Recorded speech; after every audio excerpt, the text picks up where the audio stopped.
En 2014, dans la compagnie de Malaysia Airlines, à l'aéroport de Sepang, à Kuala Lumpur, en Malaisie, un vol tout à fait banal à la base, à destination de Pékin, où 239 personnes sont à bord de ce Boeing 777, fut subitement perdu de toute trace de communication dans la nuit du 8 mars, au-dessus de la mer de Chine méridionale. Un vol qui aujourd'hui est appelé la disparition la plus mystérieuse de l'aviation. Mais comment ce vol a pu se volatiliser des radars? Et quelles sont les pistes aujourd'hui? Eh bien, je vais essayer d'y répondre dans cette vidéo.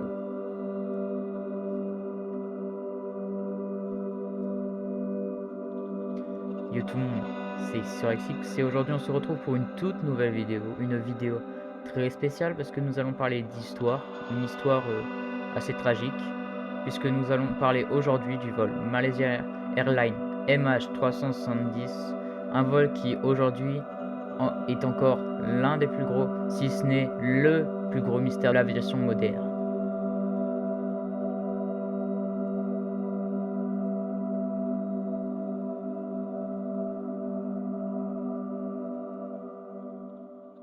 Nous sommes à Kuala Lumpur, le 8 mars 2014 à minuit 41. Un vol de la compagnie aérienne Malaysia Airports, tout à fait banal à la base, en direction de Pékin, en Chine. Toutes les 239 personnes, dont les 3 quarts provenant de Chine, sont montées à Boeing 777. L'avion décolle vers sa destination, au-dessus de la mer de Chine méridionale, mais personne n'aurait pu prédire ce qui se passera quelques heures plus tard. Au début, rien à signaler.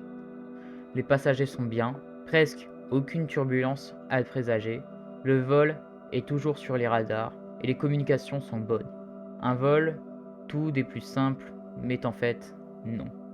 Car, seulement 38 minutes plus tard, l'équipage communiqua pour la dernière fois avec les contrôleurs malaisiens, qui ne prendront plus jamais contact avec la compagnie.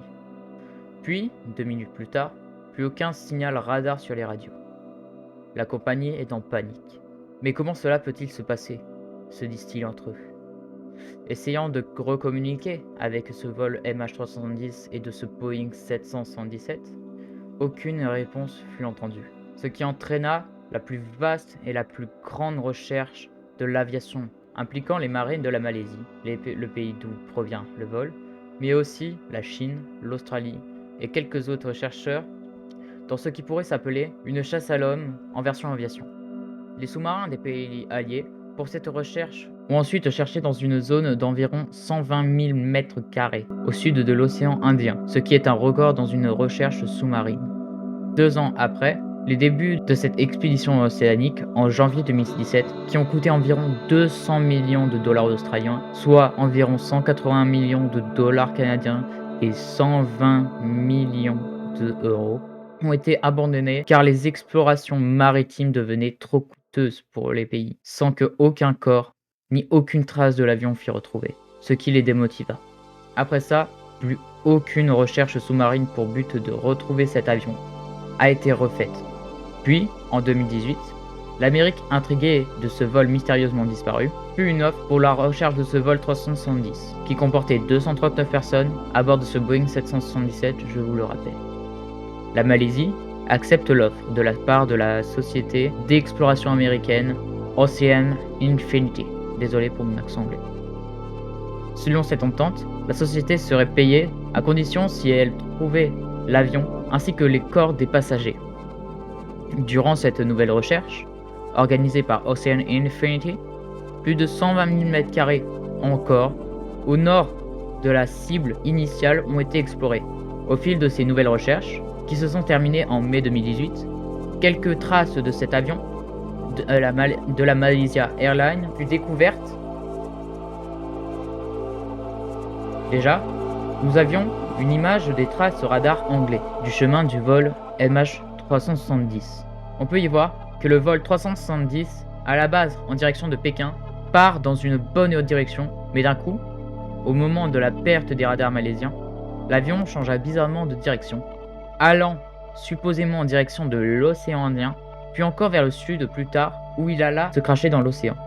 Ensuite, la compagnie Ocean Infinity retrouvait plus de 30 débris, présumées de l'avion le long des côtes africaines et sur des îles de l'océan Indien. Seuls 3 des fragments d'ailes ont été authentifiés comme provenant du vol MH370. Malgré la découverte de ces morceaux, ceux-ci n'ont donné aucune indication exacte sur le lieu de l'accident ni sur les circonstances l'entourant. Les conséquences de ce vol sont graves. Déjà, plus de 320 millions de dollars ont été versés pour retrouver cet avion, ce qui est une perte énorme pour les pays qui les ont aidés sans que aucune trace n'eût pu trouver. Aussi, la compagnie de Malaysia Airlines, étant déjà dans une affaire 4 mois avant avec le crash de l'Airline 17, abattu par un missile anti-air ukrainien le 17 février 2014, mit l'entreprise dans de gros problèmes financiers, obligeant l'entreprise d'être renationalisée, ce qui veut dire qu'au lieu d'être une propriété privée, elle fit main de la nation malaisienne en août 2014. Il s'agit du deuxième cas de disparition d'un avion avec plus de 100 passagers à bord, après celle d'un Lockheed L-1049 Super Constellation de la Flying Tiger Line affrété par l'armée américaine, survenue le 16 mars 1962, donc 50 ans plus tôt. Ce qui met la compagnie dans une insureté et l'incertitude de ce moyen de transport à l'époque.